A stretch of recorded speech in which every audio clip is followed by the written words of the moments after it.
नमस्कार, उत्तर प्रदेश विशेष में आपका स्वागत है। मैं हूं आपके साथ पराग गुप्ता। सिख धर्म के 10वें गुरु और खालसा पंथ के संस्थापक गुरु गोबिंद सिंह जी का प्रकाश पर्व आज मुख्यमंत्री योगी आदित्यनाथ ने लखनऊ में गुरुद्वारे में दर्शन किए। नाका गुरुद्वारा में सीएम योगी ने मत्था टेका और अरदास में शामिल हुए। इस दौरान उन्होंने सिखों की गौरवशाली इतिहास की याद दिलाई। सीएम ने कहा कि गुरु गोबिंद सिंह के 4 साहिबजादों ने बलिदान दिया था। हर भारतीय को 4 साहिबजादों के बारे में पढ़ना चाहिए। भारत के इतिहास में विदेशी आक्रांताओं की दृष्टि से एक अंधकार का युग माना गया था। उस कालखंड में गुरु नानक देव जी से लेकर के गुरु गोविंद सिंह जी महाराज तक भारत के इतिहास को स्वर्णाक्षरों में दर्ज कराने के लिए जिन उस कालखंड में कुछ गुरुओं ने इस धराधाम पर अवतरित होकर के धर्म, संस्कृति और भारत की रक्षा करने का उस समय कार्य किया था, वह उस कालखंड में सिख गुरुओं के कारण ही संभव हो पाया। गुरु नानक देव जी के 550वें प्रकाश पर्व की कीर्तन यात्रा लखनऊ में पधारी थी। उस समय प्रस्ताव आया था कि इस कीर्तन यात्रा का कार्यक्रम कहाँ हो सकता है। मैंने कहा मुख्यमंत्री आवास से और अच्छी जगह क्या हो सकती है। बोले सो निहाल। क्योंकि उन पावन गुरुओं की परंपरा जब वहां से जुड़ती है तो मुख्यमंत्री आवास भी पवित्र होगा। उधर लखनऊ में बीएसपी प्रमुख मायावती ने प्रेस कॉन्फ्रेंस की। मायावती ने कहा कि चुनाव लोकतंत्र का त्योहार है। चुनाव आचार संहिता सख्ती से लागू होनी चाहिए। निष्पक्ष चुनाव के लिए इलेक्शन कमीशन का सख्त होना जरूरी है। कहा कि चुनाव सरकारी मशीनरी में इलेक्शन कमीशन का खौफ जरूरी है। लोग चुनावी घोषणा पत्र के बहकावे में न आए।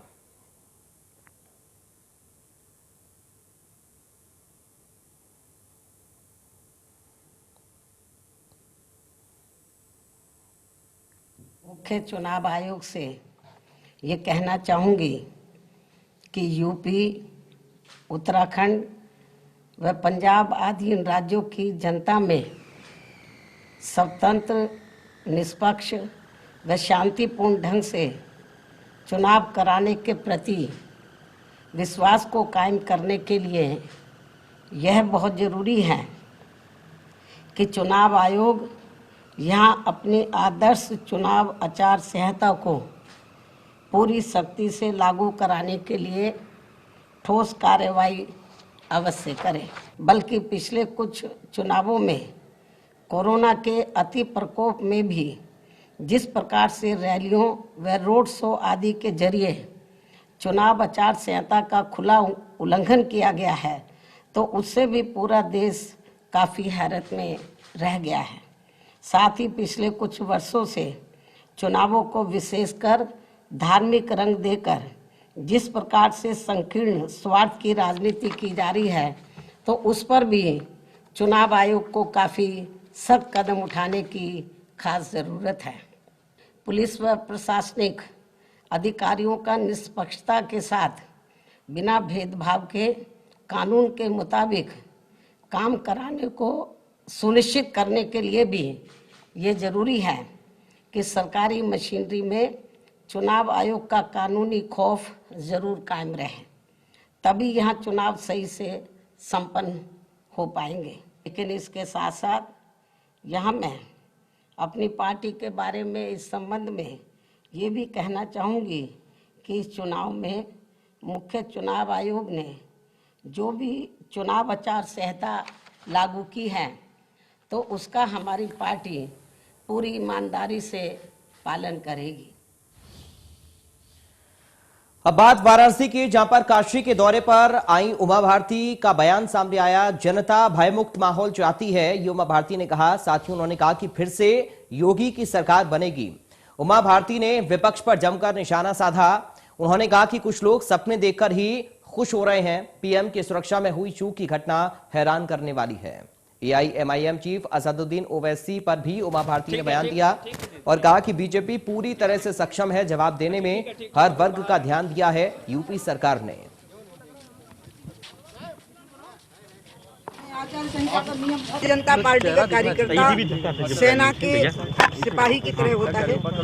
हम हमेशा हर चुनौती का सामना करने को तैयार रहते हैं।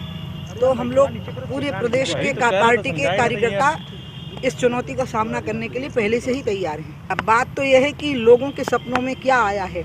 लोगों के सपने में पूरा 5 साल का अखिलेश की सरकार का कार्यकाल भय पैदा कर रहा है। लोगों को उसके सपने आ रहे हैं और लोग एकदम डर रहे हैं कि हे भगवान, ये भयावना सपना फिर हकीकत में ना बदल जाए। इसलिए अब लोग सुखद सपने देख रहे हैं कि फिर से योगी जी की सरकार बनेगी। उनके पिताजी ही हैदराबाद में चुनाव हार चुके हैं, इसलिए बाकी जगह पर उनकी सक्रियता, कुछ जगहों पर उनको सफलता मिली, आंशिक सफलता। उसके कारण ये थे कि वहाँ के कुछ मतदाताओं का मोह भंग था।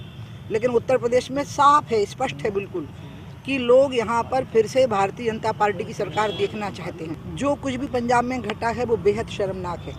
प्रधानमंत्री जी उन राज्यों में भी दौरे में गए हैं जहाँ पर हमारी सरकारें नहीं थी और जिनसे हमारे विकट मतभेद थे। विकट शब्द का प्रयोग करूँ, लेकिन वहाँ भी प्रधानमंत्री जी की सुरक्षा में चूक की बात कभी नहीं आई। यूपी में 24 घंटे में 7,695 नए कोरोना मरीज सामने आए हैं। उत्तर प्रदेश में आज से 8 घंटे का नाइट कर्फ्यू होगा।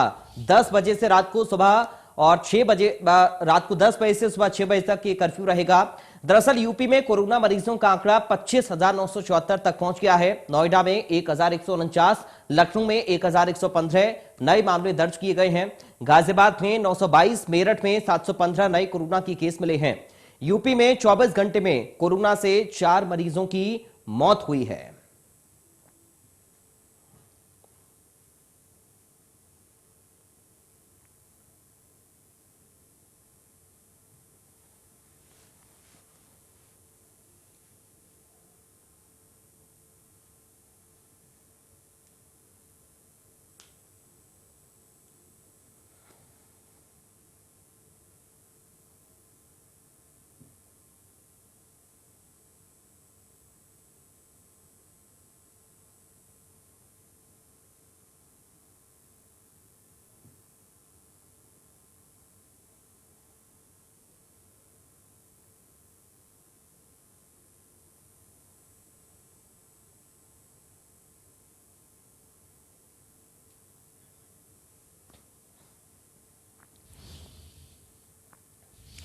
चार 4,000 किलोमीटर पैदल यात्रा पर निकले अल्ट्रा मैराथन के अंतर्राष्ट्रीय खिलाड़ी अतुल कुमार चौकसे का मिर्जापुर में स्वागत हुआ।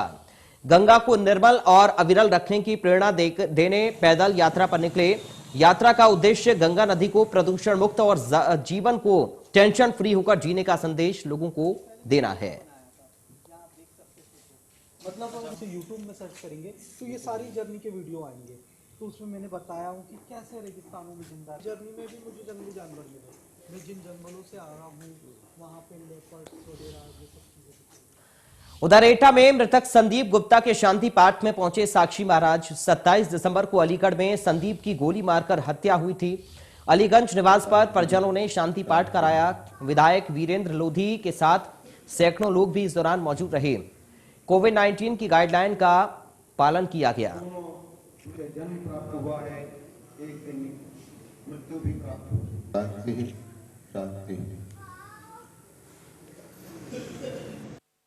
संदीप गुप्ता जी और संदीप के परिवार से मेरा बहुत ही निकट का घनिष्ठ संबंध था। मुझे याद है कि मैं कभी कुछ आदेश करता था, संदीप नहीं टालते थे और उनकी बात को मैं भी नहीं टालता था। यद्यपि आप सब लोग जानते हैं कि मैं बहुत मजबूत हृदय का व्यक्ति हूँ, हिमालय से भी टकराने की ताकत रखता हूँ, लेकिन संदीप की जिस तरह से मृत्यु हुई मुझे बेहद पीड़ा हुई। और आज इनके यहाँ शांति पाठ का कार्यक्रम था और आज ही मोदी जी की रैली थी लखनऊ में। मैंने उनके भाई को फ़ोन करके कहा कि अगर रैली कैंसिल हुई तो मैं ज़रूर आऊँगा। संयोग से रैली कैंसिल हुई। मैं आज दिल्ली से केवल और केवल स्वर्गीय संदीप गुप्ता को अपने श्रद्धा के सुमन अर्पित करने, उनके परिवार को सांत्वना प्रदान करने के लिए भगवान चरणों में स्थान दें। खबर उन्नाव से है, जहां पर कोर्ट के आदेश पर एसडीएम ने दबंग महिला प्रधान के कब्जे से जमीन खाली करवाई। जमीन पर सरसों की फसल खड़ी थी, जिस पर प्रशासन ने बुलडोजर चलाकर उसे नष्ट कर दिया। कोर्ट के आदेश पर जिसका मालिकाना हक था उसको दिलवाया गया, वहीं नष्ट फसल की भरपाई प्रशासन करेगा। कब्जा खाली करवाने पर दबंग महिला प्रधान ने जमकर हंगामा भी किया, लेकिन पुलिस ने महिला समेत 2 लोगों को हिरासत में लिया।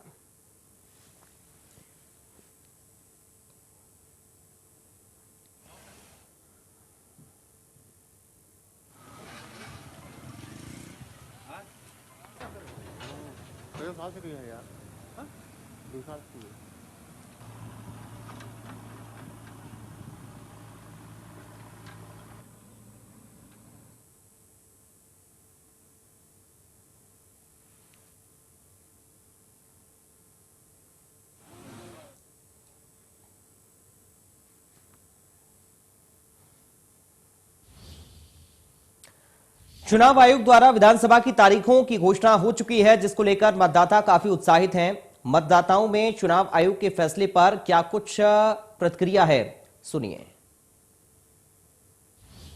सही किया जी, रैली पर रोक लगनी चाहिए, कोरोना की तादाद ज्यादा बढ़ रही है। जी बिल्कुल, बहुत बढ़िया फैसला है ये इलेक्शन कमीशन का, होना चाहिए था। जिस तरह से केस बढ़ रहे हैं, ये इस रैलियों पर रोक लगनी चाहिए थी। ये बहुत अच्छा फैसला है। ये इलेक्शन विकास के लिए वोट डालेंगे, वो पूरा प्रदेश विकास के लिए वोट करेगा। जी इंतजार था, जी बहुत इंतजार था इस बात का कि कब फैसले आएंगे ये इलेक्शन कमीशन के, तो बहुत अच्छा फैसला रहा है ये। मतलब समय के हिसाब से पूछ रहे हैं आप? हाँ जी, हाँ नहीं, सही निर्णय लिया है बिल्कुल। मतलब बहुत जल्दी इलेक्शन हो जाएंगे। मुझे लग रहा है कि जो कोरोना का चल रहा है तीसरी वेव का, तो वो भी मेरे हिसाब से बहुत जल्दी खत्म हो जाएगी, और इलेक्शन डिले करना मेरे हिसाब से उचित नहीं था। अच्छा, वैसे क्या सोचा वोट डालने के लिए, क्या सोच के वोट डालेंगे? नहीं, वोट तो हम विकास के नाम पे डालेंगे कि जो विकास की तरफ जो पार्टी लेके जाती है उसको वोट करेंगे। ये सही किया है सर। जो है अब जैसे कोरोना महामारी आ रही है, रैलियां रोकी गई हैं, ये सबसे अच्छा किया है। अच्छा, दूसरा क्या सोच के वोट देने जा रहे हो इस बार? विकास के लिए वोट देने के लिए तैयार है। अच्छा, क्या निर्वाचन आयोग की एक शानदार पहल है, और विशेष रूप से मेरठ में पहली 10 फरवरी को चुनाव घोषित हुआ है, तो मेरठ के लोग क्रांति का शहर है, और यहाँ से जो है देश के लिए एक नया मैसेज जाने की तैयारी है। वोट करने जाएंगे, लेकिन निर्वाचन आयोग की बहुत ही महत्वपूर्ण भूमिका है कि वो लोग जो हैं इस समय पे कोई रैली, किसी तरीके की लोगों की भीड़ ना होने दें, और लोगों को प्रेरित करें कि वो लोग जो हैं चुनाव में अपना वोट कास्ट करें।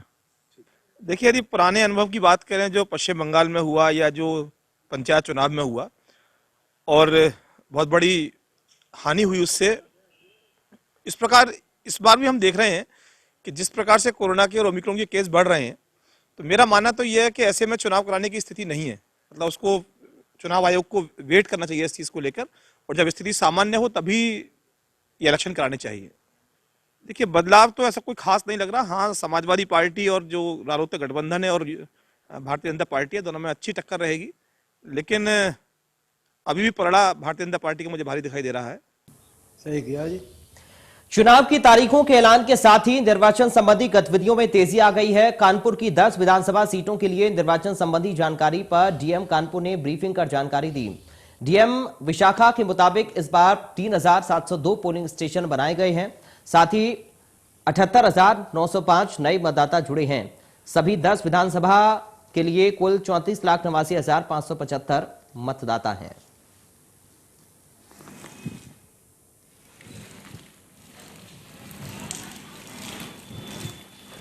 देखिए, हमारे यहाँ जो विभिन्न प्रकार के जो टीम्स निर्गत किए गए, जो गठित किए गए, एफएसटीज हैं, जो फ्लाइंग स्क्वाड्स हैं, जो स्टैटिक सर्वेलांस टीम्स हैं, इनके जो एक्टिविटी है जनपद में नोटिफिकेशन जो 25 तारीख को लागू होगा, उसके उपरांत अलग अलग जगहों पे इनकी तैनाती भी की जाएगी, ताकि जो रैंडम आधार पर इसके चेकिंग भी किए जाएंगे। इलेक्शन प्रोसेस से जुड़े हुए विभिन्न प्रकार के जो जिज्ञासाएं हैं, चाहे व्यापारियों का हो, जो कैश ट्रांजैक्शन को रिलेटेड जो आयोग के जो दिशा निर्देश है वो संबंधित ग्रुप्स के साथ बैठक करके उनको अवगत भी कराया जाए। वो ने 78,000 एडिशनल वोटर्स हमने ऐड किया है। उसी के साथ साथ जो नए मतदाता है 33,000 नए मतदाता हम लोगों ने ऐड किया है। हमारे जेंडर रेशियो में भी 21 परसेंटेज पॉइंट्स का इम्प्रूवमेंट हुआ है। तो जैसे मैंने कहा है कि नॉमिनेशन से रिलेटेड जितने भी क्वेरीज हैं उसके संबंध में 25 तारीख से हमारे यहाँ नॉमिनेशन होना है, तो उससे 2 दिन पहले अलग से हम लोग एक डिटेल एक बिंदु उसमें आयोग का जो आपने कल जो कोविड का जो रिवाइज गाइडलाइंस आपने जो देखा होगा, वाहनों की संख्या में भी और अंदर जो प्रवेश करने वाले व्यक्तियों में भी उसमें भी कुछ रिविजन्स कोविड के दृष्टिगत किए गए हैं। इसमें जो आयोग ने जो डायरेक्शन दिया है उसी के अनुसार हम लोग जो डेडिकेटेड वुमेन पोलिंग स्टेशंस भी खोलेंगे, मॉडल पोलिंग स्टेशंस भी खोलेंगे, वो प्रत्येक विधानसभा में हम लोग उसको खोलेंगे। और जो एक एश्योर्ड मिनिमम फैसिलिटी का एक कॉन्सेप्ट है जो आयोग ने निर्धारित किया है कि प्रत्येक बूथ में कुछ जो निर्धारित सुविधाएं हैं, रैंप है, पीने का पानी है, शेड है, ये सारी चीज़ें आयोग का मानक निर्धारित है, उसी के अनुसार हर एक बूथ में हम लोग सुनिश्चित करेंगे कि हमारे यहाँ। हमीरपुर में जोरदार ओलावृष्टि से 1 दर्जन गांवों में फसलें नष्ट हो गईं। गांवों की सड़कों और खेतों पर रात में ओले गिरे। 12 घंटे बाद भी ओले बिछे पड़े हुए नजर आए। सड़कों और खेतों में ओले ही ओले नजर आए।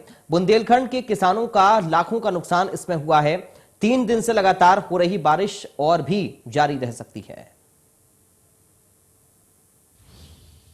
बुंदेलखंड में प्राकृतिक आपदा आई है। यहाँ पे पूरी रात काफी मात्रा में ओले गिरे हुए हैं। यहाँ पे जो खेती है पूरी तरीके से प्रभावित हो गई है और किसान बुरी दशा में आ चुके हैं। देखिए, हम आपको दिखाना चाहेंगे। देखिए, वो ओले जो यहाँ पे खेतों में पड़े हुए हैं, ये कोई हिल स्टेशन नहीं, बुंदेलखंड का ओड़ेरा गांव है और ऐसे लगभग आधा दर्जन गांव है जहाँ पे लगातार कल ओले गिरे हुए हैं और फसलें पूरी तरीके से नष्ट हो गई हैं। यहाँ पे किसान मौजूद हैं खेतों में, उनसे हम बात कर लेते हैं किस तरीके का प्रभाव पड़ा है उनकी फसलों पे। जी भाई, क्या नाम है आपका? नरेंद्र कुमार। क्या मामला है पूरा, थोड़ा बताइए। रात में बहुत ओले गिरे जी गांव में, अभी घुली नहीं है, वो पड़े भी हैं, फसल पूरी नष्ट हो चुकी। तो कितनी फसल नष्ट हुई है? पूरी नष्ट हो गई है? हाँ, 100% पूरी नुकसान है फसल। चलिए, और भी लोग हैं। क्या नाम है भाई? कमलेश कुमार। क्या है, किस तरीके से ओले गिरे हैं? रात में पहले आधा घंटा बराबर ओले गिरे हैं, फिर बारिश ही बहुत तेज ओले गिरे हैं, जम गए हैं, पूरी 100% फसल नष्ट हो चुकी है। किसान मुआवजा चाहता है जो सरकार द्वारा मिले। कौन कौन सी फसलें थी जो नष्ट हुई? गेहूं, चना, मटर, लाही, कोई भी फसल नहीं बची है, पिसिया सब नष्ट हो चुकी है। और भी लोग हैं भाई, इनसे बात करते हैं। क्या नाम है भाई आपका? हरीश। किसान है आप? हाँ। क्या नुकसान हुआ है? क्या ओले की वजह से कुछ नहीं बचा है फसल में, पूरी नष्ट हो चुकी है। 9:40 पे ओले गिरे हैं, वही 8 पौन घंटा बराबर ओले गिरे, तो पुरोत बहुत जम चुकी थी कि खेतों में अभी भी देखो सुबह से घुरी नहीं है पुरोत। अभी देखो आप गेहूं की तो रखी है ओले। गांव में सड़कों पे भी ओले बिछे नजर आ रहे हैं। सड़कों में यहाँ 2 फुट ऊंचे दिखाई दे रहे हैं, लेंटरों पे और रास्तों में, सब कहीं। चलिए, और भी हमारे साथ लोग मौजूद हैं, उनसे बात कर लेते हैं। दादा, क्या नाम है आपका? बहादुर सिराज। दादा, गांव में क्या स्थिति है ओलों से? 9 बजे से रुक के बारिश हुई है और सूखे ओले पड़े हैं जी, जिससे फसल का बहुत नुकसान है, 100% नुकसान है। और ये पेड़ पौधों की पत्तियां नीचे गिर गई। गांव में भी हम लोगों ने देखा, पूरे गांव में इस समय सड़कों पे बिछे हुए हैं। 1 फुट से ज्यादा है सर, बड़ी मात्रा में ओले, बहुत ओला गिरा है, काफी नुकसान है। नुकसान 100% है। अब बात करेंगे फिरोजाबाद की, जहां पर सर्व समाज की महापंचायत हुई। बीजेपी विधायक प्रेमपाल सिंह धनगर के खिलाफ नारेबाजी हुई। दरअसल कई जातियों के लोगों की महापंचायत हुई। महापंचायत में बाहरी प्रत्याशी उतारने पर विरोध किया गया। तस्वीरें हम आपको दिखा रहे हैं।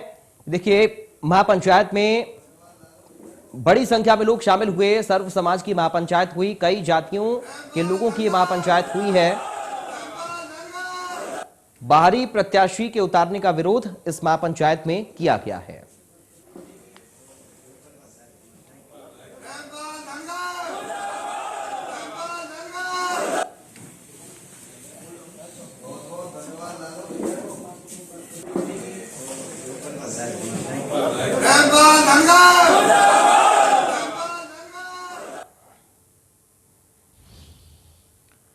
उधर एटा के गांव नगला बल्लभ में एक युवक ने बंद कमरे में खुद को गोली मार ली, जिससे उसकी मौके पर ही मौत हो गई।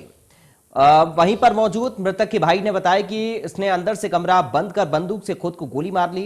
मृतक के भाई ने यह कहा कि यह दिमाग से कमजोर भी था। घटना की सूचना मिलते ही पुलिस ने शव को पोस्टमार्टम के लिए भेज दिया।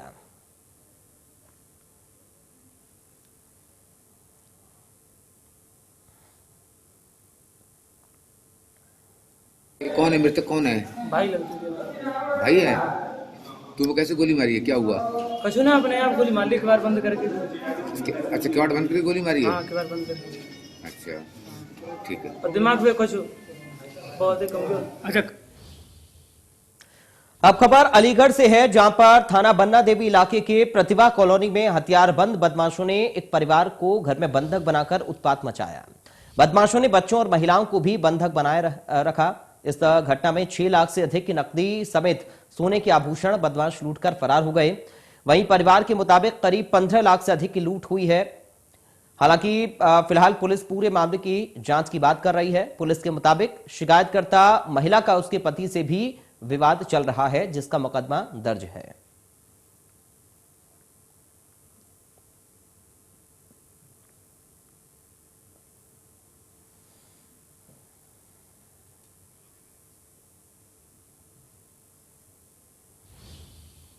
तो फिलहाल उत्तर प्रदेश विशेष में मेरे साथ इतना ही। बाकी खबरों